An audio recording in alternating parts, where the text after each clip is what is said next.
കേരളത്തിലെ വിദ്യാർത്ഥികളുടെ പ്രധാനപ്പെട്ട നീറുന്ന പ്രശ്നങ്ങൾ ഉയർത്തിപ്പിടിച്ചുകൊണ്ട് സർക്കാരിലെ പരാതി കൊടുക്കുകയും ആ പരാതികൾ അവകാശങ്ങൾ നേടിയെടുക്കുന്നതിന് വേണ്ടിയിട്ടുള്ള പോരാട്ടത്തിലുമാണ് KSU. നമുക്കറിയാം, സംസ്ഥാനത്ത് KSUവിൻ്റെ അതിശക്തമായ തിരിച്ചുവരവിന് വിദ്യാർത്ഥി കേരളം സാക്ഷ്യം വഹിക്കുന്ന ഒരു ചരിത്ര മുഹൂർത്തത്തിൽ കൂടിയാണ് നമ്മൾ പോകുന്നത്. കേരളത്തിലെ വിദ്യാർത്ഥികളോട് സംസ്ഥാനം ഭരിക്കുന്ന സർക്കാർ വിദ്യാഭ്യാസ രംഗത്തോട് കാണിക്കുന്ന പൂർണ്ണമായ അവഗണനയ്ക്കെതിരായിട്ടുള്ളൊരു പോരാട്ടം കൂടിയാണ്.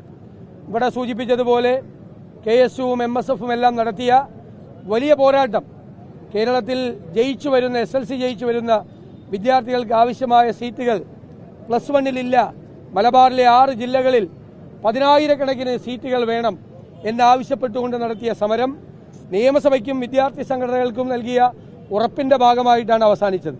അതിന്റെ ഭാഗമായി പുതിയ കോഴ്സുകൾ തുടങ്ങിയില്ല എങ്കിൽ തീർച്ചയായും പ്രതിപക്ഷവും വിദ്യാർത്ഥി സംഘടനകളും വീണ്ടും സമരം ആരംഭിക്കേണ്ടി വരും എന്ന് ഈ അവസരത്തിൽ മുന്നറിയിപ്പ് നൽകാൻ ഞാൻ ആഗ്രഹിക്കുന്നു. മാത്രമല്ല, ഉന്നത വിദ്യാഭ്യാസ രംഗത്ത് വലിയ മാറ്റമുണ്ടാവുകയാണ്.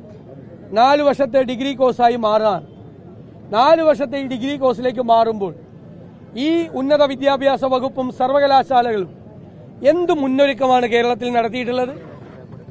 ഈ 4 വർഷത്തെ കോഴ്സിലേക്ക് നിലവിലുള്ള ഒരു സിസ്റ്റത്തിൽ നിന്ന് പുതിയ സിസ്റ്റത്തിലേക്ക് മാറുമ്പോൾ ഉണ്ടാകാൻ സാധ്യതയുള്ള പ്രശ്നങ്ങൾ, മറ്റു ബുദ്ധിമുട്ടുകളൊന്നും ഒരു തലത്തിലും ചർച്ച ചെയ്യപ്പെട്ടിട്ടില്ല. വിദ്യാർത്ഥികളുമായി ചർച്ച ചെയ്തിട്ടില്ല, വിദ്യാഭ്യാസ വിദഗ്ധന്മാരുമായി ചർച്ച ചെയ്തിട്ടില്ല, പ്രതിപക്ഷവുമായി ചർച്ച ചെയ്തിട്ടില്ല. ഒരു മുന്നൊരുക്കവും ഇല്ലാതെയാണ് പുതിയ വിദ്യാഭ്യാസ നയത്തിന്റെ ഭാഗമായ 4 വർഷ കോഴ്സിലേക്ക് ഇവർ കടക്കാൻ പോകുന്നത്. ഇവിടെ KSU പ്രസിഡന്റ് സൂചിപ്പിച്ചതുപോലെ നിരവധിയായ സർക്കാർ കോളേജുകളിൽ പ്രിൻസിപ്പൽമാരില്ല. കേരളത്തിലെ ഏകദേശം എല്ലാ സർവകലാശാലകളിലും ഇൻചാർജ് ഭരണമാണ്. വൈസ് ചാൻസലർമാർ ഭരണം ഇല്ല. സർക്കാരും ഗവർണറും തമ്മിലുള്ള വഴക്കിനിടയിൽ കേരളത്തിലെ സർവകലാശാലകളിൽ വൈസ് ചാൻസലർമാരില്ലാത്ത ഇൻചാർജ് ഭരണം നടക്കുന്ന ഇതുപോലെ ഒരു കാലവും കേരളത്തിൽ ഉണ്ടായിട്ടില്ല. നിങ്ങൾ മനസ്സിലാക്കണം, ഉന്നത വിദ്യാഭ്യാസ രംഗത്ത് നിന്ന് 10,000-കണക്കിന് വിദ്യാർത്ഥികൾ കേരളം വിട്ടുപോകുന്ന ഒരു കാലത്താണ് ഉന്നത വിദ്യാഭ്യാസ രംഗം ഇത്രമാത്രയും അലങ്കോലപ്പെട്ടിരിക്കുന്നത്. ഖാദർ കമ്മീഷന്റെ പേരിൽ പൊതുവിദ്യാഭ്യാസം, ഹയർ സെക്കൻഡറിയും പൊതുവിദ്യാഭ്യാസവും KSCA എന്നുള്ള CPM സംഘടനയുടെ ആവശ്യപ്രകാരം ഏകീകരിക്കാനുള്ള ശ്രമവും ഇതുപോലെ തന്നെ ഒരു തയ്യാറെടുപ്പുകൾ ഒന്നും കൂടാതെ ചെയ്തിരിക്കുകയാണ്. കരിക്കുലം, പാഠ്യപദ്ധതി തയ്യാറാക്കുന്നത് എങ്ങനെയാണെന്ന് അതിന്റെ പുസ്തകം പോലെ ഇറക്കാതെയാണ് അധ്യാപകർക്ക് ട്രെയിനിങ് കൊടുത്തിരിക്കുന്നത്. അങ്ങനെ അക്കാഡമിക് ആയിട്ടുള്ള കാര്യങ്ങളിലൊന്നും ഒരു ശ്രദ്ധയും കൊടുക്കാതെയുള്ള സമീപനമാണ്.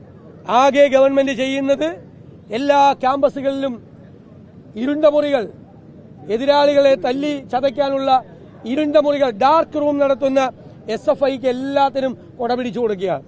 അവർക്ക് അധ്യാപകന്റെ കരണത്തടിക്കാം, വിദ്യാർത്ഥി നേതാക്കളെ ഇരുണ്ട മുറിയിൽ കൊണ്ടുപോയി മർദ്ദിക്കാം, അവർക്കൊരു കുഴപ്പമില്ല. പ്രിൻസിപ്പലിന്റെ കസേര കത്തിക്കാം, പ്രിൻസിപ്പലിന് അന്ത്യോപചാരം അർപ്പിക്കാം, അധ്യാപകരെ അപമാനിക്കാം. SFI നേതാവ് പരസ്യമായി നിന്ന് പ്രിൻസിപ്പലിന്റെയും അധ്യാപകരുടെയും കാല് രണ്ടും കൊത്തിയെടുക്കും എന്ന് പ്രസംഗിക്കുക, അധ്യാപകന്റെ നെഞ്ചത്ത് അടുപ്പ് കൂട്ടുമെന്ന് പറയുക.